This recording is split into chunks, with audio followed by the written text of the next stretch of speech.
یہ ہے کہ نبی کریم صلی اللہ علیہ وسلم کی حدیث ہے کہ میری امت کے 73 فرقے ہو جائیں گے، 72 جو ہے دوزخ میں جائیں گے، ایک جنت میں جائے گا. تو اس جنت میں جانے والے فرقے کے مطلب کام کیا تھا؟ فرقہ نہیں فرمایا آپ نے، فرمایا جماعت ہوگی. 72 کو فرقہ کہا ہے جی، اور 73 کو جماعت کہا ہے، اس لیے آپ حدیث کو نہ بدلیں. اچھا بس تو ایک جماعت ہوگی. ٹھیک ہے، تو ہم کہتے ہیں ہم وہ جماعت ہیں. تو ہماری جماعت میں بعض آدمی ایسے ہیں کہ وہ بظاہر ان کے اعمال نظر آتے ہیں، وہ ایسے ہیں کہ جنت میں جانے کے حقدار نہیں ہیں. ہماری جماعت بھی بعض ایسی نہیں بھائی، ہن سے نہیں یہ بات. ٹھیک ہے. تو اس لیے ہنس رہے ہیں کہ انہوں نے دیکھ کے آپ کو خدا بنتے ہوئے دیکھ لیا ہے. نہیں کہتے ہیں بڑی تیزی سے ترقی کر رہا ہے ایسا. پہلے یوسف پر نظر ڈالی، اب خدا بن کے بیٹھ گیا ہے. این جی او کے اعمال کو فتوے دے رہا ہے کہ فلاں جہنم میں جائے گا، فلاں نہیں جائے گا.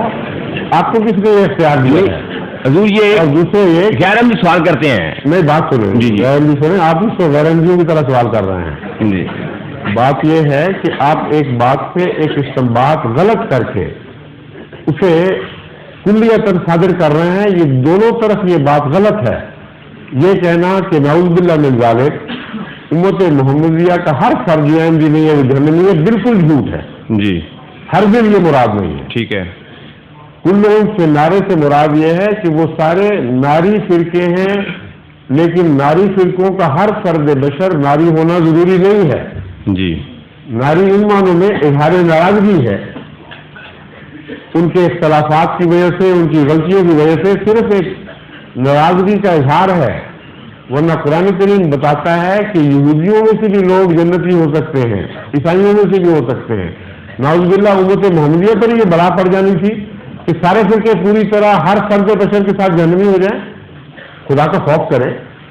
اگر ان میں استثناء ہے تو جنتیوں میں صرف استثناء نہیں ہو سکتے. ٹھیک ہے.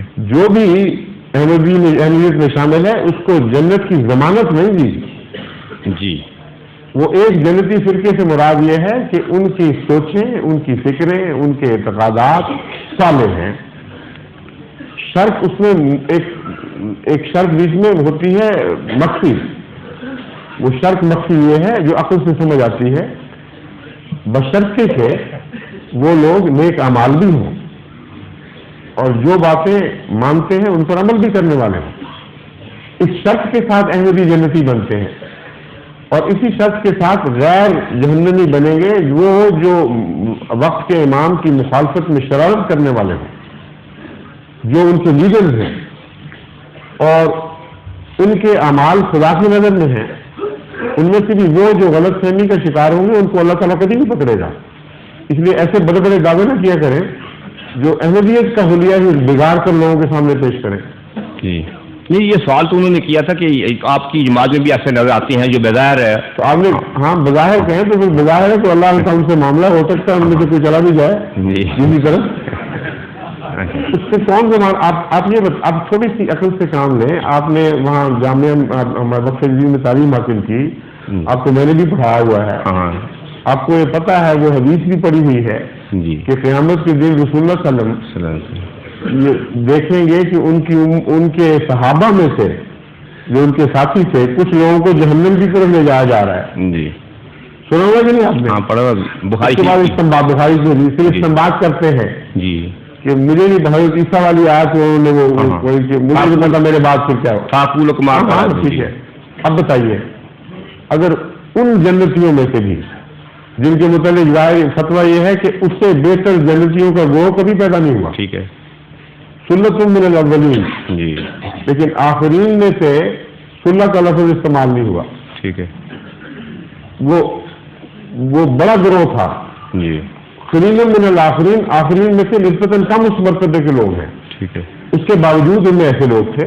جی تو یہ شرطیں بیچ میں شامل ہوا کرتی ہیں، مخفی ہوتی ہیں. ٹھیک ہے. یہ بہت ایک میری اہم غلطی تھی جو میری سمجھ میں آئی. جزاک اللہ.